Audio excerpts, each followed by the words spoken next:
Hi guys, hope you are doing well and you are watching Hyper IT Sec channel, and today's video is going to be very important because in this video we will teach you that how we can create a subdomain and how we can point the A record, and after assigning the A record we will surely verify that it should be verified over the internet. I will let you know website as well that how we can verify the A record. So let's start the video. First of all, to create the subdomain, we need to go into the cPanel.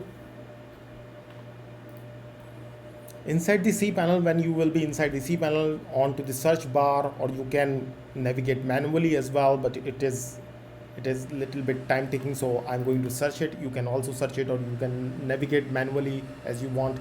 You have to navigate subdomain. Once you click onto the subdomain, then you have to create it. Let's say I'm going to create it here, exp1 exp1 so exp1, and let's create it.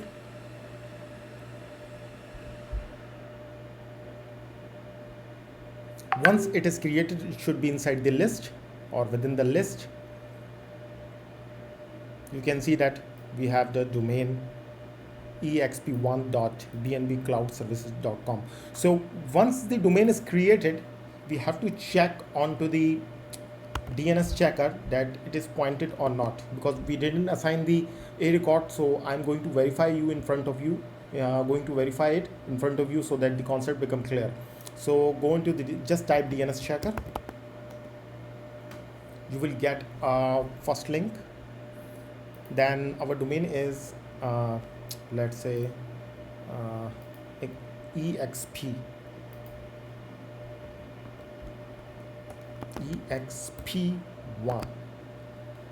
Let's try to find out.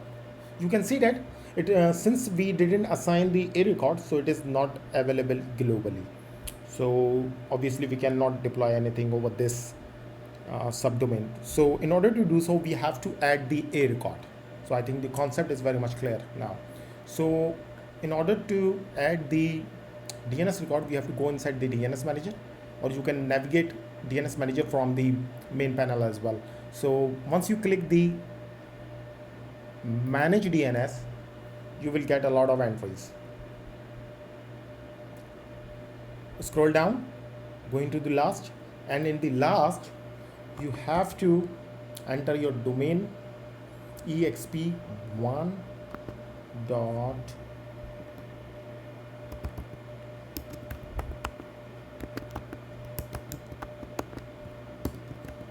the domain remain as it is, just you have to add your subpart exp1.bnbcloudservices.com, and here you will definitely find A record will already be selected. If it is not, then you can select the A record, MX record, TXT record, a lot of record over there. And for time being, we are generating the A record, so it is the right one. And now we have to copy and paste the hosting IP.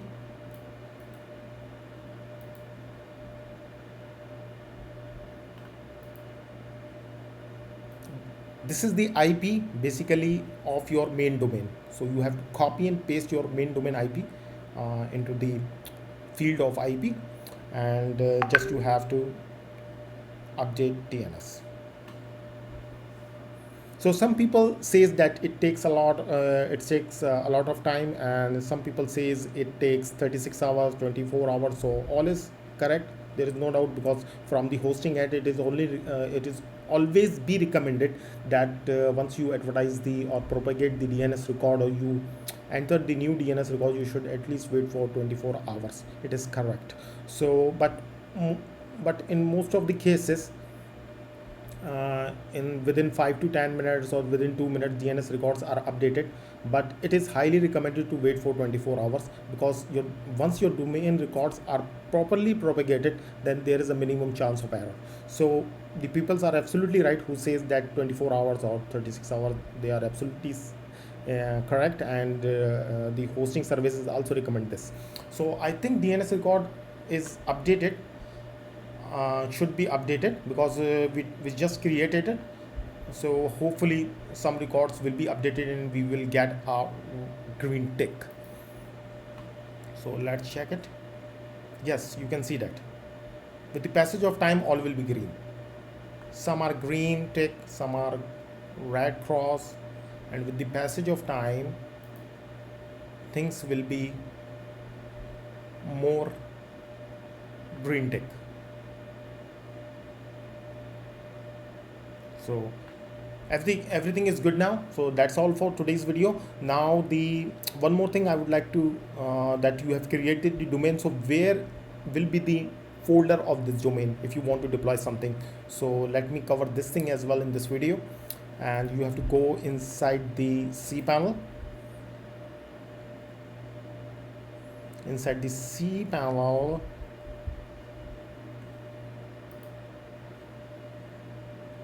you have to click onto the file manager.